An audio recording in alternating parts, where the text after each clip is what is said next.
အားလုံးပဲမင်္ဂလာခင်ဗျာကျွန်တော် Technical Share Channel လေးရဲ့ကြိုဆိုပါတယ်ခင်ဗျာကျွန်တော်အရင်မိတ်ဆက်မယ်ဆိုရင်ကျွန်တော်က Video Editor တစ်ယောက်ပါပြီးတော့ Cameraman တစ်ယောက်လည်းဖြစ်ပါတယ်ဆိုတဲ့အတွက်ကြောင့်ကျွန်တော်က Editing နဲ့ပတ်သက်တဲ့ Software လေးတွေ Editing နဲ့ပတ်သက်တဲ့ Technical လေးတွေရှင်းပြမယ်ပြင်နောက်ပိုင်းကျရင် Camera တွေနဲ့ပတ်သက်တဲ့ Knowledge တွေ Camera အကြောင်းတွေကိုကျွန်တော်တတ်နိုင်သမျှလေ့လာပြီးသမျှကျွန်တော်တင်ပြရှင်းပြပေးတော့မှာဖြစ်ပါတယ်ခင်ဗျာဟုတ်ကဲ့ဒီနေ့ကျွန်တော်ပထမဆုံးရှင်းပြမယ် software လေးကတော့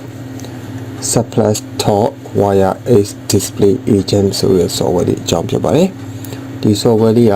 ဘယ်လိုအလုပ်လုပ်တယ်လဲဆိုတာရဲ့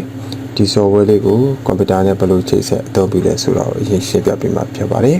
ဒီ software လေးရဲ့အလုပ်လုပ်ပုံကတော့ဖုန်းနဲ့ကွန်ပျူတာနဲ့ကိုချိတ်ဆက်ပြီးဖုန်းကို external monitor အဖြစ်၎င်း second display အဖြစ်၎င်းအလုပ်လုပ်တဲ့ software လေးပါကျွန်တော်တို့လို editor တွေအတွက်တော့အပြင်မှာ external monitor အစားထိုး color correction လုပ်လို့ရတဲ့ software လေးဖြစ်တဲ့ကြောင့်ညံ့မိုက်တာပေါ့ဗျာအခုခေတ်ကလည်း YouTube တွေ Facebook တွေကြော်ညာတွေတော်တော်များများဖုန်းနဲ့ပဲကြည့်နေကြတာဆိုတော့ဖုန်းထဲမှာ color လေးကိုအမှန် correction လုပ်လို့ရတဲ့အတွက်ကြောင့်တော်တော်မိုက်ပါရဲ့ဗျတောင်ယုံ monitor ကောင်းမရှိတဲ့လူတွေကဒီ software ကိုသုံးပြီးတော့ဖုန်းနဲ့ color correction လုပ်ဖို့အတွက်ကျွန်တော်တော့ recommend ပေးပါတယ်ဗျကဲဒါဆိုရင်ကျွန်တော်တို့ဒီ software တွေကိုဘယ်လိုဒေါင်းရမလဲဘယ်လိုရယူရမလဲဖုန်းထဲမှာဘယ်လိုဒေါင်းမလဲကွန်ပျူတာအတွက်ဘယ်လိုဒေါင်းမလဲဆိုတာလေးကိုစပြီးတော့ပြောလိုက်ကြအောင်ဗျထုံးစံအတိုင်းပဲပေါ့ဗျာ software ဒေါင်းမယ်ဆိုတော့ Play Store ထဲဝင်ပေါ့ Play Store ထဲမှာ Wire Edge Display ရိုက်ထည့်လိုက် Edge Display ဆိုပြီးရိုက်ထည့်လိုက်ရင်သူတက်လာပါလိမ့်မယ် Surplus Talk Wire Edge Display ဆိုပြီးတော့တက်လာပါလိမ့်မယ်အဲ့ဒါလေးကို download ရုံပါပဲခင်ဗျာကျွန်တော် download တာပြင်လို့ open ဆိုပြီးဖြစ်နေပါတယ်အဲ့ဒါကို download install လုပ်လိုက်ပေါ့ခင်ဗျာနော်ဆိုတော့ကဖုန်းလေးတော့ကတော့ down ပြီးသားပြီပေါ့နော်ဒါဖုန်းထဲမှာ down ထားတာပေါ့နော်ဖုန်းတော့ကတော့ရိုးရှင်းပါလေကွန်ပျူတာတော့ကတော့ထုံးစံအတိုင်း Chrome လေးဖွင့် search box ထဲမှာတိုက်ရှာပေါ့ဗျာWire Edge Display ရိုက်လိုက်ရင် for PC Windows 10ပေါ့ Windows 10သုံးမဲ့ဆို Windows 10ပေါ့နော် Wire Edge Display for PC Windows 10ဆိုရိုက်လိုက်လို့ရှိရင်ဒီမှာအပေါ်သုံးမှာကြာလာပါလိမ့်မယ် Surplus Talk www.surplustalk.com ဆိုကြတယ်အဲ့ထဲလေးကိုဝင်လိုက်အောင်ပေါ့ဗျာအဲ့ထဲကိုဝင်လိုက်ပြီးလို့ရှိရင်အောက်ဖက်လေးကိုဆွဲကြည့်လိုက်လို့ရှိရင်အမှ Mac အတွက်ရှိမယ် PC အတွက်ရှိမယ်နှစ်မျိုးရှိမှာပေါ့နော်အမှကျွန်တော်တို့က PC ကိုသုံးမှဖြစ်တဲ့ကြောင့် PC ကိုနှိပ်လိုက်ပေါ့ PC ကိုနှိပ်ပြီးပါလို့ရှိရင်ဟိုပေါ်လာလိမ့်မယ် download လေးပေါ်လာလိမ့်မယ်အဲ့ဒါလေးကို download လေးဆွဲလိုက်ရုံပါပဲခင်ဗျာရိုးရှင်းပါတယ်ခင်ဗျပြီးရင်ဖုန်းတွေကနေကွန်ပျူတာတွေကို software လေးကို copy ကူးထည့်ပေါ့ဗျာအမှတခုကျွန်တော်ကြံခဲ့တာလေးတခုရှိသေးတယ်တချို့ Windows 10နေမှာတော့ USB ကိုတစ်ခါတည်းကိုသူက detect လုပ်နိုင်တယ်တချို့ Windows 10နေမှာတော့မရဘူးပေါ့ဗျာအဲ့ခါကျရင်ကျွန်တော်တို့က software လေးတစ်ခုထပ်ပြီး down ပေးရပါမယ်ဒီ software လေးပါခင်ဗျာ Universal ADB Driver Setup ဆိုတဲ့ software လေးပါအဲ့ဒါလေးလည်းခုနလိုပါပဲ Google ထဲကနေပြီးတော့ဝင် search bar လေးမှာရိုက်ရှာပြီးအဲ့ဒါလေးတန်းပေါ်လာပါလိမ့်မယ်အဲ့ဒီကနေဝင်ပြီး down လိုက်ပါသူကလိုအပ်ချင်မှလိုအပ်မှာပါလိုရမရပေါ့ software လေးကိုကွန်ပျူတာထဲကို copy ကူးထည့်ပြီးသွားပြီဆိုလို့ရှိရင် install မလုပ်ခင်မှာ antivirus တွေထဲမှာဝင်ပြီးတော့antivirus ပေါ့နော်သူကဘယ်လိုပြော Windows security ထဲမှာဝင်ပြီးတော့ real time protection ကိုပိတ်ထားမှာဘာဖြစ်လို့လဲဆိုတော့ download ဆွဲထားတဲ့ EAC file တွေကိုဖျက်ချပစ်မှာဆိုလို့ခွင့်မပြုမှာဆိုလို့ပေါ့နော်real time protection virus and threat protection setting နဲ့မှာ real time protection မှာတွားပြီး off ပေးရပါမယ်ပြီးတော့မှာ software လေးပေါ်မှာ right click လေးနှိပ် run as administrator နဲ့ run ပြီးတော့ install လုပ်ပါနော် okay install လုပ်တာခဏလေးပါခဏလေးကြည့်လိုက်ပါကျွန်တော်မရစ်တော့ပါကွက်မလုပ်တော့ပြောရနော်ခဏလေးပါ just a second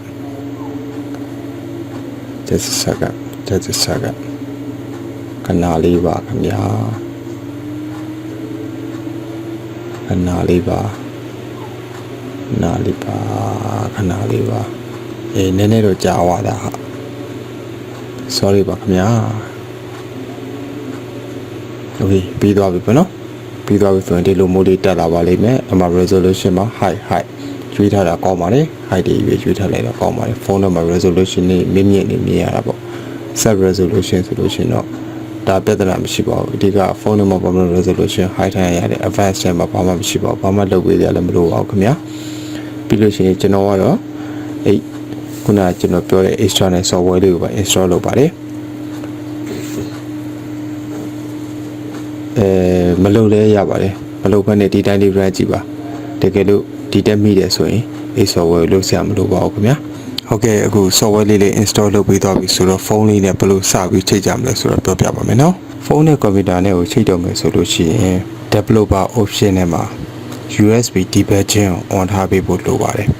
USB debugging on ဖို့အတွက်ဆိုလို့ရှိရင်ဖုန်းအမျိုးအစားအလိုက်အမျိုးမျိုးရှိရတယ်ကျွန်တော်က Redmi Note 8 Pro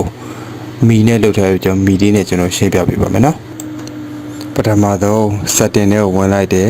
setting နဲ့ဝင်ပြီးသွားလို့ရှိရင် my device တွေကိုဝင်လိုက်တယ်ပေါ့နော်ပြီးလို့ရှိရင်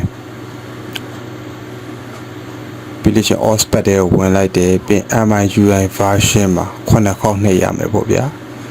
9ခေါက်နှိပ်ပြီးလို့ရှိရင်သူက you are now a developer ဆိုပြီးပေါ်လာပါလိမ့်မယ်ဒီခါကျလို့ရှိရင်ဘယ်ထဲကိုဆက်သွားမလဲဆိုတော့ကadditional setting နဲ့မှာ developer option ဆိုတာရှိပါတယ် developer option နဲ့ဝင်လိုက်မယ် developer option နဲ့ဝင်မယ်အောက်လေးကို switch ချမယ်အမှ USB debugging ကို on လိုက်မယ်အမှ danger ဆိုပြီးပေါ်လာမယ်မစိုးရင်ပါနဲ့ and aware ဘာညာဆိုတော့ mark လေးပေးလိုက်မယ်ပြီးရင် okay ကိုစောင့်လိုက်မယ်ပြီးရင် okay နှိပ်လိုက်မယ်ပြီးရင်ပြန်ထွက်လိုက်မယ်ဒါပါပဲခင်ဗျာအားလုံးပြီးတော့ရင်ကွန်ပျူတာထဲမှာ install လုပ်ထားတဲ့ software တွေကိုစပြီး run ထားလိုက်ပါ run လိုက်ပြီး performance နဲ့ high မှာအကုန်လုံး high တွေပဲပေးထားမယ် advanced မှာဘာမှလုပ်စရာမလိုပါဘူး quality မှာလည်း high ပါတစ်ချက်ဝင်ကြည့်တာပါ display ကိုပုံမှန်ရှိတဲ့ display အမှန်ပေါ်နေပါလိမ့်မယ်ဘာမှပြင်ပြမရှိပါဘူးကျွန်တော်ခုနကပြောတဲ့ developer option တွေက USB debugging ကို on ပေးထားပါပြီးရင်ဖုန်းနဲ့ computer နဲ့ USB လေးနဲ့ join ပေးလိုက်ပါသူ option တွေပေါ်လာပါလိမ့်မယ်ပတ်လေးနဲ့ပြန်ထွက်လိုက်မယ်ပြီးရင်ဖုန်းမှာ install လုပ်ထားတဲ့ wireless display software လေးကို on ပေးလိုက်ပါသူ detect လုပ်နေပါတယ်သူ detect လုပ်နေတယ်နောက်ဆိုပြီးရင် auto detection မိသွားပါပြီအဲဆိုရင် computer display screen ကဖုန်းမှာလာပေါ်ပါလိမ့်မယ်အားလုံးအဆင်ပြေပြေချောချောမွတ်မွတ်နဲ့ပြီးဆုံးသွားပါလိမ့်မယ်ခင်ဗျာတကယ်လို့အဆင်ပြေတဲ့ရှင်ကျွန်တော်ရှိကိုဖုန်းလေးဆက်ပြီးတော့ပဲဖြစ်ဖြစ် comment ပေါက်မှာပဲဖြစ်ဖြစ်ရေးပြီးတော့မေးလို့ရပါတယ်ကျွန်တော်ဖြေရှင်းပေးပါမယ်ခုဆိုလို့ရှိရင်ကျွန်တော်တို့ editing timeline ကနေပြီးတော့အရုပ်တွေကိုဖုန်းမှာ external monitor အဖြစ်ကျွန်တော်တို့အသုံးပြုနိုင်ပါပြီခင်ဗျာဖုန်းမှာလည်း color correction အမှန်လေးကိုပြုလုပ်နိုင်ပါပြီခင်ဗျာဟုတ်ကဲ့အားလုံးပဲအဆင်ပြေကြတဲ့ဘူးမျှော်လင့်ပါတယ်တကယ်လို့အဆင်မပြေတာလေးမှတခုရှင်ကျွန်တော် comment လေးမှာရေးပြီးတော့မေးမြန်းနိုင်ပါတယ်ကျွန်တော်ပြန်လဲတူးချင်းဒီကိုပြန်လဲရှင်းပြပေးပါမယ်အခု